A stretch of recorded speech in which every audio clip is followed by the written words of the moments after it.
Salamat sore. Kenang bertemu dengan Anda. Mr. Leatherboy, you go first. Share your thoughts about Indonesia. Okay, so we all know that Philippines is already incredible with its more than 120 languages, right? Like, wow, I mean, that's a lot of languages for one country. But you know, there's something more shocking when I started looking up Indonesia. It totally blew my mind. Because Indonesia has, are you ready for this? 719 languages. OA naman. Totoo? Yes, 719. I mean, that's 6 times more than the Philippines. Imagine, I mean, in one province, you can say hello in 270 ways. Also here in the Philippines, you can say hello, kamusta, oy, shot, pautang, nasidam. That is next level cultural richness. Okay, so thank you so much, Mr. Leatherboy. So it's your time to shine. We will hear your thoughts also, Miss Indonesia 2025. Sorry for the motors. Okay, so let's begin. That's very amazing, you know. Did you know that just like the Philippines, Indonesia is also an archipelago? It is composed of 1,700 islands. Aba, 7,000 lang yung sa atin ah. Tapos bawas pa pag nag-high tide.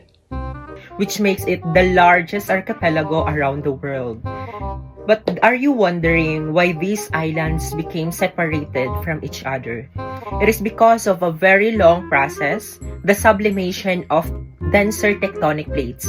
Tectonic plates are Sorry, you can continue. Tectonic plates. either moving towards each other or going away from each other. It's very important for us to know its physical geography for us to further understand it and appreciate its physical beauty. Thank you so much, Miss Indonesia 2025. So let's move on to our next speaker or next sharer. Alam niyo ba, may gusto lang ako i-share. May nagtagalog din sa wakas. Kasi meron ako napanood sa TV na isang documentary videos tungkol sa magkakalapit daw ang ibang mga salita ng Indonesian at Tagalog. Yung bilang natin na 1, 2, 3, 4, 5. 5 din yung tawag nila sa 5. Pati yung empat magkalapit sa 4 natin. Tapos pagdating sa pagkain, yung durian at mangga, yun din yung tawag nila, durian at mangga. Ay, we. Oh, magkakaparehas naman pala eh. Pati yung prutas na rambutan, na ang ibig sabihin sa kanila ay mabuhok. Rambutan din yung tawag nila. Yan ang pagkakaiba. Yung mabuhok dito na rambutan, iba ang tawag. At iba din ang kulay. Ang galing no, meron pala talaga. May lahi kaya tayong Indonesian? Ay, baka. Siyempre, nasa isang kontinente lang naman tayo eh. Asia, di ba? So, baka may mga Pilipino na ianod doon, may mga Indonesian na ianod lang din dito sa Pilipinas, di ba? So, let's move on to our last speaker, Mr. Lirens. Let's go! Did you know guys that in Ako, English na naman ba? Indonesia and Monaco have a nearly identical flag because they have both featuring red on top and white at the bottom. The only difference that Indonesia is slightly wider than Monaco's flag.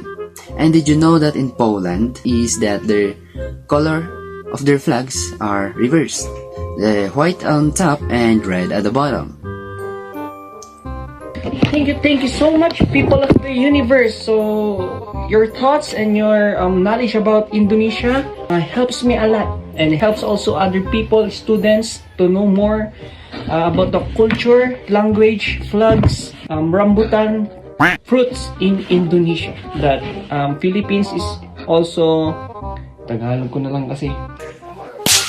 Ang Pilipinas ay may pagkakahalintulad din sa Indonesia. So, that's all. Thank you so much.